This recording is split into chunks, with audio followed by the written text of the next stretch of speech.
تکبر کا انجام۔ فرعون کی کہانی بہت پرانے زمانے کی بات ہے۔ مصر کی سرزمین پر ایک بادشاہ تھا، فرعون۔ وہ دنیا کا سب سے طاقتور انسان مانا جاتا تھا۔ اس کے پاس ہزاروں فوجیں تھیں، سونے چاندی کے محل تھے اور ہر جگہ اس کا حکم چلتا تھا۔ لیکن اس کے دل میں ایمان کی روشنی نہیں تھی۔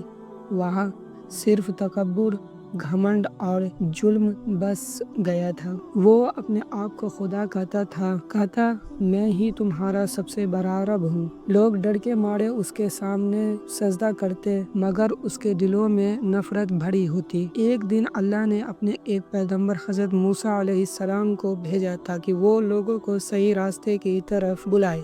اللہ نے موسیٰ علیہ السلام کو حکم دیا، جا فرعون کے پاس جا، وہ حد سے بڑھ چکا ہے۔ اسے کہا کہ وہ اپنے رب کی طرف لوٹ آئے۔ موسیٰ علیہ السلام اپنے بھائی ہارون علیہ السلام کے ساتھ فرعون کے دربار میں پہنچے۔ انہوں نے نرمی سے کہا، اے فرعون، اپنے رب سے ڈر، اللہ ہی سچا مالک ہے، وہی تجھے پیدا کرنے والا ہے۔ فرعون ہنس پڑا، ایک گھمنڈی زہریلی ہنسی۔ اس نے کہا، کیا میں تمہارا رب نہیں ہوں؟ کیا میرے سوا کوئی اور خدا ہے؟ موسیٰ علیہ السلام نے اللہ کے کرامات دکھائیں۔ ان کی لاٹھی زمین پر گرتے ہی سانپ بن گئی اور ان کے ہاتھ سے نور نکلنے لگی۔ دربار میں لوگ تنگ رہ گئے، مگر فرعون کا تکبر اور بڑھ گیا۔ اس نے کہا، یہ تو جادو ہے، میں اپنے جادوگروں کو بلواؤں گا اور دیکھوں گا کون بڑا ہے، تم یا میں۔ ایک دن میدان میں بڑا مقابلہ طے ہوا۔ ہزاروں لوگ جمع ہوئے۔ فرعون کے جادوگروں نے اپنی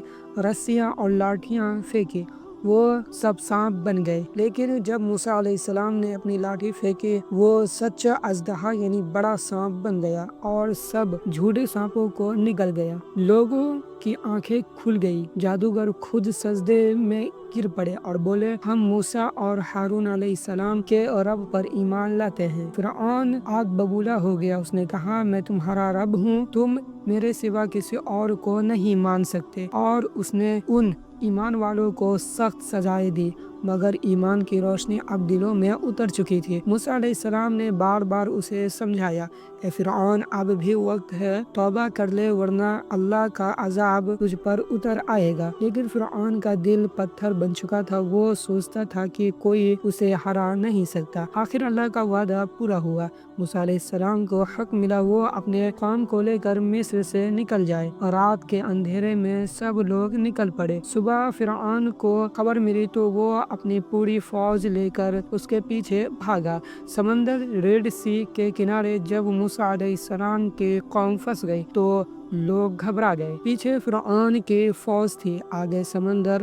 اگر موسیٰ علیہ السلام نے کہا، کبھی مت ڈرو، میرے ساتھ میرا رب ہے، وہ مجھے راستہ بنا دے گا۔ اللہ نے حکم دیا، اپنی لاٹھی سے سمندر پر مار۔ جیسے ہی لاٹھی لگی، سمندر دو حصوں میں بٹ گیا۔ پانی دیوار کی طرح کھڑا ہو گیا اور بیچ میں سوکھی راہ نکل آئی۔ موسیٰ علیہ السلام اور اس کی قوم اس راستے سے نکل گئے۔ جب فرعون پہنچا تو وہ بھی اپنی فوج لے کر اسی راستے میں اتر گیا، مگر جیسے ہی سب بیچ میں پہنچے، اللہ نے حکم دیا، اب پانی کو ایک کر دو۔ سمندر اپنے آپ اصلی روپ میں لوٹ آیا۔ لہریں گرجی، بجلی چمکی اور سب کچھ ڈوب گیا۔